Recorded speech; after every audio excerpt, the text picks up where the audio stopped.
Hello everyone, कैसे हो सब। मैं हूं यश चंद्रकर और आप सुन रहे हो यश अनफिल्टर्ड शो को। आज हम बात करेंगे एक ऐसी चीज के बारे में जो हमारे आसपास होती है हर वक्त हर जगह, लेकिन हम कभी इस चीज को सीरियसली सोचते नहीं है। हम बात करेंगे एडवर्टाइजिंग की, और मैं सिर्फ टीवी या बिलबोर्ड्स के एड के बारे में बात नहीं कर रहा हूँ। मैं बात कर रहा हूँ उस इनविजिबल साइकोलॉजिकल मशीन की जो ब्रांड्स यूज करते हैं हमारा दिमाग पढ़ने के लिए, हमारा मूड समझने के लिए, अल्टीमेटली हमसे वो खरीदवाने के लिए जो शायद हमें कभी चाहिए ही नहीं था। एक नंबर सा सुनाऊं तुम्हें। रिसर्च के अकॉर्डिंग एक एवरेज इंसान को हर दिन अप्रोक्सीमेटली 6000 प्लस एड्स दिखती है, वो भी एक दिन में। ये तो किसी शॉर्ट स्टोरी से ज्यादा वर्ड्स है। और फिर भी हम सोचते हैं कि हम अपनी मर्जी से सब कुछ डिसाइड करते हैं। सच में क्या हम कर रहे हैं? अगले 15 से 20 मिनट में हम ये समझेंगे कि ब्रांडिंग एडवर्टाइजिंग एक्चुअली काम कैसे करते हैं। साइकोलॉजिकल ट्रिक्स एक्सप्लोर करेंगे, रियल लाइफ एग्जांपल्स देखेंगे उन ब्रांड्स के जो आप डेली लाइफ में यूज करते हो। और मैं गारंटी देता हूँ इस एपिसोड के बाद जब भी तुम कोई लोगो, जिंगल या कोई साइन देखोगे, तुम्हारा नजरिया अलग होगा। तो चलिए शुरू करते हैं। कोक की रेड कैन देखते ही तुम्हारा मन क्यों करता है पीने का? ये प्यास नहीं है दोस्तों, ये कंडीशनिंग है। और आज हम एग्जैक्टली यही समझने वाले हैं कि ये होता कैसे है। तो मेरा बेसिक सवाल यही है, एडवर्टाइजिंग काम क्यों करते हैं? जवाब है साइकोलॉजी में। ब्रांड सिर्फ प्रोडक्ट्स नहीं बेचता है, ब्रांड्स फीलिंग्स बेचते हैं, आइडेंटिटी बेचते हैं, एक सेंस ऑफ बिलोंगिंग बेचते हैं। एक कॉन्सेप्ट है जिसका नाम है इमोशनल ब्रांडिंग। ये आइडिया है कि ब्रांड्स कंज्यूमर्स से इमोशंस थ्रू कनेक्ट करती है, ना सिर्फ लॉजिक से। सोच के देखो, किसी को भी 5000 वाले नाइकी के शूज क्यों खरीदने की जरूरत है? 500 वाली शूज भी काम कर सकते हैं। लेकिन नाइकी शूज नहीं बेच रहा है, नाइकी बेच रहा है वो फीलिंग कि तुम एक एथलीट हो, कि तुम अपने लिमिट्स क्रॉस कर सकते हो। इसलिए उनका टैगलाइन है जस्ट डू इट। शूज के बारे में बिल्कुल नहीं है ये चीज। रियल लाइफ एग्जांपल देखें तो Nike just do it campaign 1988 से प्रेजेंट आज तक चला रहा है। जब नाइकी ने यह स्लोगन 98 में लॉन्च किया था, उनके एनुअल सेल्स अप्रोक्सीमेटली $800 मिलियन से बढ़ी थी। 1998 तक वो 9.2 बिलियन क्रॉस कर चुकी थी। स्लोगन ने कोई प्रोडक्ट एडवर्टाइज नहीं किया, उसने एक इमोशन को इंस्पायर किया। यही है इमोशनल ब्रांडिंग। अब बात करते हैं एक पावरफुल टूल की, फोमो यानी fear of missing out. Advertisers limited time offers, flash sales and countdown timers use करते हैं एंजाइटी ट्रिगर करने के लिए।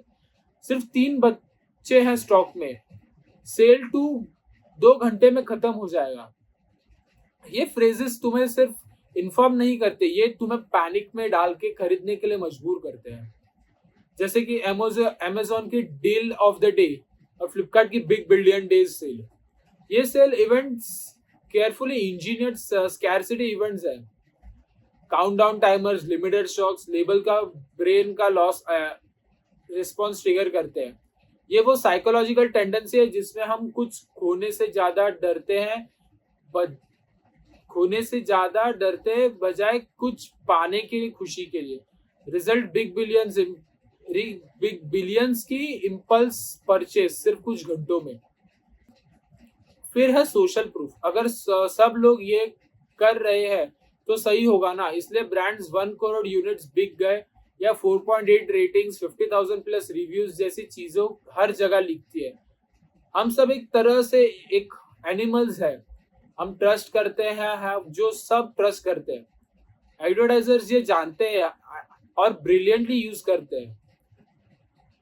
और मेरा पर्सनल फेवरेट, मेरा एक्सपोजर इफेक्ट। साइकोलॉजिस्ट रॉबर्ट ज़ियोनिक की रिसर्च ने ये दिखाया कि जितनी बार हम कोई चीज देखते हैं उतना ज्यादा हमें वो पसंद आने लगती है, चाहे हम कॉन्शियसली नोटिस भी ना करें इस चीज को। इसलिए ब्रांड्स रिपीटेटिव एडवर्टाइजिंग को करोड़ खर्चा करती है। वो तुम्हें इन्फॉर्म कर रही है कि वो फैमिलियर बनाना चाहती है और फैमिलियर फील कराना चाहती है। सेफ फील करता है और तो ट्रस्टवर्दी बनता है, और ट्रस्टवर्दी चीजें हम खरीदने लगते हैं। तो जब भी तुम सुपरमार्केट में बिस्किट उठाते हो, वो वाला जिसकी ब्राइट येलो पैकिंग तुम्हें 1000 बार दिखती है, तुम्हारा ब्रेन तब तक डिसीजन नहीं डिसीजन ले चुका होता है, तुम बस सोचते हो कि ये तुम्हारी अपनी चीज है। ब्रांड्स कैसे शेप करते हैं तुम्हारी आइडेंटिटी? तुम सोचते हो कि तुम अपने ब्रांड्स चूज करते हो, लेकिन क्या हो अगर तुम्हारे ब्रांड्स एक्चुअली चूज कर रहे हैं कि तुम कौन हो? एक सवाल, अगर मैं तुमसे किसी पर्सन की डिस्क्रिप्शन मांगू जो हर सुबह ब्लैक कॉफी पीता है, एप्पल ईयरफोन्स पहनता है, जारा से शॉपिंग करता है और जीप ड्राइव करता है, तुम्हारे दिमाग में कैसा इमेज बनती होगी? आप आप में से ज्यादातर के पास एक वेरी स्पेसिफिक पिक्चर होगी, और ये एक्सीडेंटल नहीं है। ब्रांड्स ने डिकेड स्पेंड किए है लाइफस्टाइल आइडेंटिटीज क्रिएट करनी है, ताकि उनका प्रोडक्ट एक पर्सनालिटी स्टेटमेंट बन जाए। इसे मार्केटर्स कहते हैं ब्रांड आइडेंटिटी थियरी। जब तुम एक ब्रांड खरीदते हो, तुम सिर्फ एक प्रोडक्ट नहीं खरीदते, तुम दुनिया को और खुद को सिग्नल देते हो कि तुम कौन हो या फिर कौन बनना चाहते हो। एप्पल वर्सेस एंड्रॉयड बहुत बड़ा एग्जांपल है। एप्पल ने कभी सिर्फ फोन्स नहीं बेचे। 1984 के फेमस सुपर बोल एड से, जिसमें प्रोडक्ट भी नहीं दिखाया गया था, एप्पल ने रेबल क्रिएट किया, इंडिविजुअल होने का आइडिया बेचा। स्टूडेंट्स बताते हैं कि एप्पल यूजर्स को अपने डिवाइस से ज्यादा इमोशनल कनेक्शंस फील होता है, हार्डवेयर की वजह से नहीं, बल्कि एडवर्टाइजिंग ब्रांड आइडेंटिटी की वजह से। एप्पल यूजर्स को लगता है कि ये उनकी एक्सटेंशन है। अब बात करते हैं सेलिब्रिटी एंडोर्समेंट की, क्योंकि यहाँ ब्रांड आइडेंटिटी सुपरचार्ज हो जाती है। जब शाहरुख खान एयरटेल के लिए बोलता है या विराट कोहली एमआरएफ की बैट उठाते हैं, ब्रांड्स एसेंशियली किसी की आइडेंटिटी बोरो करके अपने प्रोडक्ट पे ट्रांसफर कर रहा है। लॉजिक सिंपल है, अगर शाहरुख खान को एडमायर करते हो तो एसआरके जो फोन यूज करता है वो फोन तुम भी चाहोगे यूज करना। रियल लाइफ एग्जांपल और एक दो, अमिताभ बच्चन और कैडबरी का डेयरी मिल्क 2003 का एड। अर्ली 2000s में कैडबरी एक सीरियस कंट्रोवर्सी का सामना कर रहा था। चॉकलेट्स में कीड़े की खबर ने सेल्स क्रैश कर दी थी। रिकवरी स्ट्रैटेजी में अमिताभ बच्चन को लाया। उनका ट्रस्ट, हेरिटेज और वार्मथ की एसोसिएशन कैडबरी की पब्लिक इमेज रिबिल्ड करने में बहुत काम आया। सेल्स बाउंस बैक हुई, एक सेलिब्रिटी, एक कैंपेन और एक ब्रांड बच गया। यही है बोरोड आइडेंटिटी का पावर। लेकिन ये और भी डार्क हो जाता है। सोशल मीडिया एडवर्टाइजिंग ने तो पूरी पिक्चर ही बदल डाली है। इन्फ्लुएंसर्स अब सिर्फ सेलिब्रिटीज नहीं, वो मैं तुम तुम्हारे नेबर्स, तुम्हारे कॉलेज सीनियर्स, तुम्हारे फेवरेट यूट्यूबर क्रिएटर्स। और जब वो कोई प्रोडक्ट कैजुअली रिकमेंड करते हैं अपनी स्टोरी में या get ready with me videos में, तो वो ऐड नहीं होती, वो लगता है कि दोस्त की एडवाइस है। और दोस्त पर हम बिलबोर्ड से कहाँ ज्यादा ट्रस्ट करते हैं। इसे कहते हैं पैरा सोशल एडवर्टाइजिंग। जब ऑडियंस को इन्फ्लुएंस के साथ पर्सनल रिलेशनशिप फील होती है, तो उनकी प्रोडक्ट रिकमेंडेशंस भी पर्सनल लगती है। जेन्युइन एडवर्टाइज और पेड प्रमोशंस के बीच की लाइन कभी इतनी ब्लरी नहीं थी, और ब्रांड्स वो किसी पूरा फायदा नहीं उठा रहे थे। अब हम बढ़ते हैं हमारे नेक्स्ट सेगमेंट पे, जो है एड्स जो तुम्हें तुमसे ज़्यादा जानते हैं। कभी ऐसा हुआ है ना कि तुमने किसी चीज़ के बारे में बस बात की, गूगल नहीं किया, सर्च नहीं किया, और फिर सडनली इंस्टाग्राम पे वो चीज़ का ऐड तुम्हें दिखने लगे। तुम पैरानॉइड नहीं हो, तुम्हारी लाइफ एक्चुअली ट्रैक हो रही है। और आज हम एग्जैक्टली समझेंगे वो कैसे होता है। हम एक ऐसी दुनिया में आ गए हैं जहाँ एडवर्टाइजिंग मिलियंस लोगों को एक ब्रॉड मैसेज ब्रॉडकास्ट नहीं करती है। अब ये है एग्जैक्टली सही मैसेज, एग्जैक्टली सही इंसान को एग्जैक्टली सही वक्त पे विस्पर करना। Welcome to the era of targeted digital advertising. जब भी तुम इंस्टाग्राम स्क्रॉल करते हो, गूगल पे सर्च करते हो, यूट्यूब देखते हो या अमेजोन पे शॉपिंग करते हो, तुम्हारा डेटा जनरेट कर रहे हो या तुम डेटा जनरेट कर रहे हो। क्या क्लिक किया, क्या स्किप किया, कौन सी पोस्ट को आपने लाइक किया, कौन सी पोस्ट आप ब्राउज कर रहे हो, सर्च में क्या लिखा, ये सब चीज़ें, ये सब आपका डेटा कलेक्ट होता है, एनालाइज होता है, एडवर्टाइजर्स को बेचा जाता है। एंड इसका रिजल्ट आता है कि आप जो सर्च करते हो, आप जो चीज़ सोच रहे हो, आप जिस चीज़ के बारे में बात कर रहे हो, वो चीज़ आपको इंस्टाग्राम या आपके सोशल मीडिया प्लेटफॉर्म्स पे आपको दिखती है। जैसे फेसबुक का कैम्ब्रिज एनालिटिका स्कैंडल, ये शायद डेटा ड्रिवन एडवर्टाइजिंग का सबसे चिलिंग एग्जाम्पल है। कैम्ब्रिज एनालिटिका ने 87 मिलियन से ज़्यादा फेसबुक प्रोफाइल्स का पर्सनल डेटा बिना कंसेंट के बेचा था। इस डेटा से साइकोग्राफिक प्रोफाइल्स बनाए गए, डिटेल्ड पर्सनालिटी मैप्स और 2016 यूएस प्रेसिडेंशियल इलेक्टर्स में वोटर्स को हाइपर पर्सनलाइज्ड पॉलिटिकल एड्स दिखाए गए। एडवर्टाइजिंग ने सिर्फ प्रोडक्ट नहीं बेचा, उसने एक इलेक्शन का आउटकम शेप किया। सोचो कि कैसे आपके आजू बाजू से जो भी इलेक्ट्रॉनिक डिवाइस है वो कैसे आपका मूड या आपका सोचना शेप कर रहा है। अब तुम सोचोगे ठीक है यार, मुझे तो बस वो शूज़ का एड्स दिखते हैं जो मैं ऑलरेडी खरीदना चाहता हूँ, कोई बड़ी बात नहीं है। लेकिन मैकेनिज्म तुम्हारी सोच से कहीं ज़्यादा इन्वेसिव है। प्लेटफॉर्म्स एक ऐसी चीज़ यूज़ करते हैं जिसे कहते हैं एल्गोरिथमिक फिल्टर बबल। जितना ज़्यादा तुम किसी कंटेंट के साथ एंगेज करते हैं उतना ज़्यादा वही दिखता है, और इस लूप के अंदर एम्बेडेड एड्स होते हैं।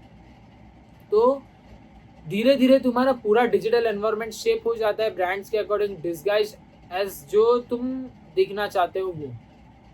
एंड फिर होता है रीटारगेटिंग।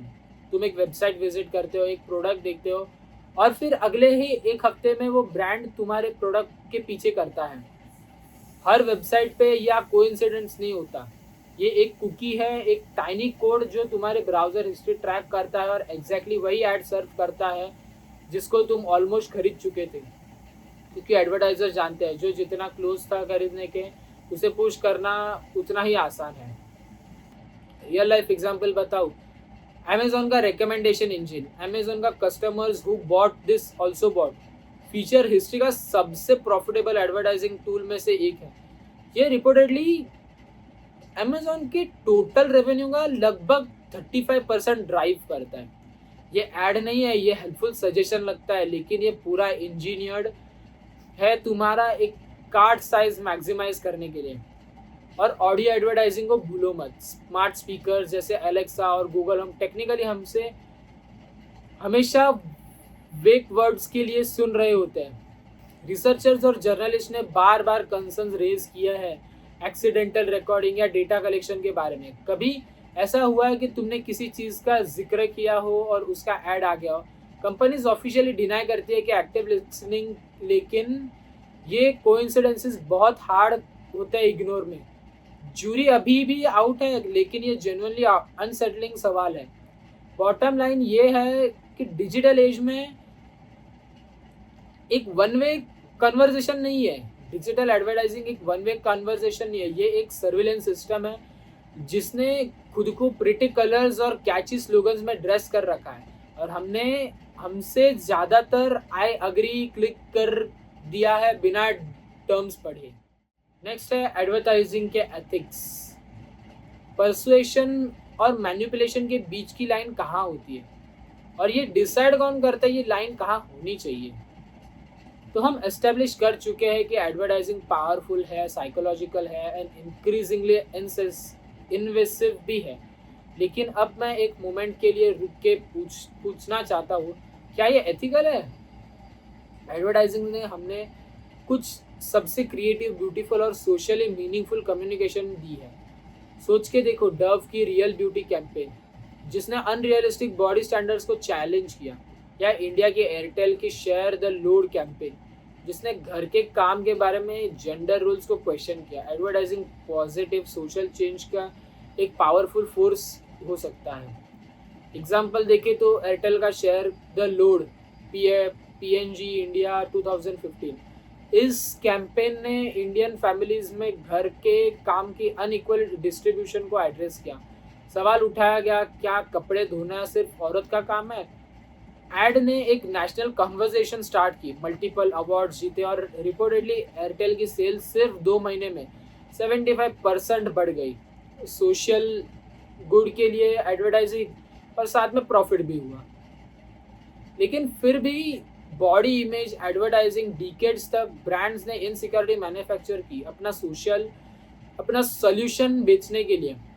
इंडिया में फेयरनेस क्रीम्स ने मिलियंस ऑफ वुमेन्स को बताया कि उनका नेचुरल स्किन टोन एक प्रॉब्लम है। एनर्जी ड्रिंक्स ने टीनेजर्स को हेल्थ क्लेम्स के साथ टारगेट किया कि वो एग्जैजरेटेड या मिसलीडिंग थे। जंक फूड ब्रांड्स ने कार्टून कैरेक्टर्स और ब्राइट पैकेजिंग उन बच्चों को टारगेट किया जो अभी न्यूट्रिशन के बारे में क्रिटिकली सोच भी नहीं सकते थे। ये इनोसेंट मार्केटिंग चॉइसेस नहीं है, ये डेलिबरेट टारगेटेड मैनिपुलेशंस है वल्नरेबल ग्रुप्स की। फेयर एंड लवली सबसे बड़ा एग्जाम्पल। डिकेड्स के बैकलैश के बाद हिंदुस्तान यूनिलीवर ने अपने famous fairness cream fair and lovely को रीनेम करके ग्लो एंड लवली कर दिया। ये आए सलोन्स की क्रिटिसिज्म के बाद ब्रांड कलरिज्म को प्रमोट करती थी और मिलियंस ऑफ इंडियंस और वुमेन्स को उनके नेचुरल कॉम्प्लेक्शन से शर्मिंदा करती थी। ये रीनेम चाहे देर से ही सही एडवर्टाइजिंग की उस पावर को एक्नॉलेजमेंट था जो सिर्फ सेल्फ वर्थ को शेप करती है। और फिर भी चिल्ड्रंस के लिए एडवर्टाइजिंग सबसे ज़्यादा रेगुलेटेड, फिर भी deeply concerning area. American psychological association according 8 साल से छोटे बच्चे लिटरली एक एड और रियल कंटेंट में फ़र्क नहीं पाते।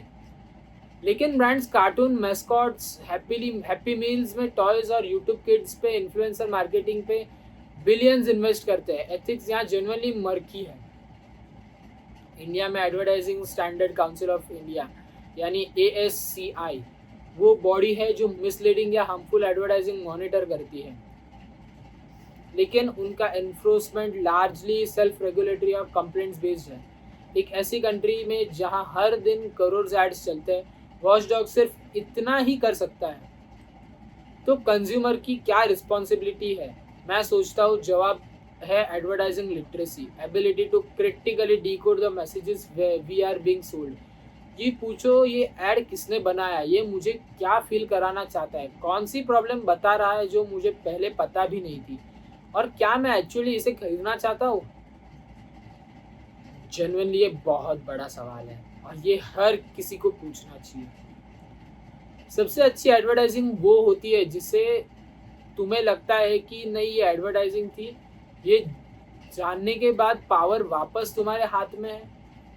ओके दोस्तों, आज हम काफ़ी चीज़ों कवर कर ली। हमने साइकोलॉजी से स्टार्ट किया, emotional branding, FOMO, social proof और मेरे एक्सपोजर इफेक्ट। फिर देखा कि ब्रांड सिर्फ प्रोडक्ट्स नहीं, आइडेंटिटी भी बेचता है। डिजिटल सर्विलेंस, एडवर्टाइजिंग और रीटारगेटिंग का पर्दा उठाया और एथिक्स के साथ जगल्ड किया इंडस्ट्री के ब्यूटीफुल और डैमेजिंग दोनों साइड्स को। तो टेक अवे क्या है? एडवर्टाइजिंग इविल नहीं है या एडवर्टाइजिंग गलत नहीं है। ये फ्री कंटेंट फंड करती है, ये तुम्हें वो प्रोडक्ट्स इंट्रोड्यूस कराती है जो जेन्युइनली तुम्हारे लाइफ को बेटर बनाना चाहती है। ये सोशल चेंज ला सकती है, लेकिन ये डिज़ाइन की गई हाईली पेड प्रोफेशनल्स के द्वारा कटिंग एज साइकोलॉजी और डेटा साइंस यूज़ करके एक ही गोल के साथ तुम्हारा बिहेवियर को इन्फ्लुएंस करना चाहती है। और ये डिजर्व करता है तुम्हारा अवेयरनेस, तुम्हारी क्रिटिकल थिंकिंग और तुम्हारा हेल्दी स्केप्टिज्म। अगली बार जब भी तुम्हें कुछ खरीदने की अनएक्सप्लेन्ड अर्ज आए, रुके रहना, खुद को पूछ लो क्या ये मेरी अपनी डिजायर है या असली डिजायर है। ये एक ब्रांड है जिसे करोड़ स्पेंड किए हैं ताकि एग्जैक्टली इस मोमेंट में मैं ये फील करूं। कभी कभी जवाब फिर भी होगा हाँ यार मुझे चाहिए, और ये बिल्कुल ठीक है। लेकिन ये सवाल पूछना ये सही सब कुछ है, यही सब कुछ है? क्योंकि सुनो, तुम एडवर्टाइजिंग एंजॉय कर सकते हो, उसकी क्रिएटिविटी अप्रिशिएट कर सकते हो, उसकी इमोशनल अपील पे रिस्पॉन्ड भी कर सकते हो, लेकिन जिस मोमेंट आप अवेयर हो जाते हो कि कौन सा गेम खेला जा रहा है, तुम पैसिव कंज्यूमर से कॉन्शियस कंज्यूमर बन जाते हो। एक पावरफुल शिफ्ट है और ये शिफ्ट शुरू होते ही एग्जैक्टली ऐसी कन्वर्सेशंस है जैसे आज की। मैं हूँ यश चंद्रकर, ये था मेरा पॉडकास्ट, और आज के एक एपिसोड में 1 सेकंड के लिए भी पॉज करवाया तो हमने कुछ सही किया। इस एपिसोड को आपने दोस्तों के साथ शेयर करो और अगली बार जब भी कोई ऐड देखो, रियली देखो, सोचो, क्वेश्चन करो, तब तक क्यूरियस रहो, क्रिटिकल रहो और अपनी चॉइसेस खुद करो, किसी और को मत करने दो। मिलते हैं next episode. Thank you, bye.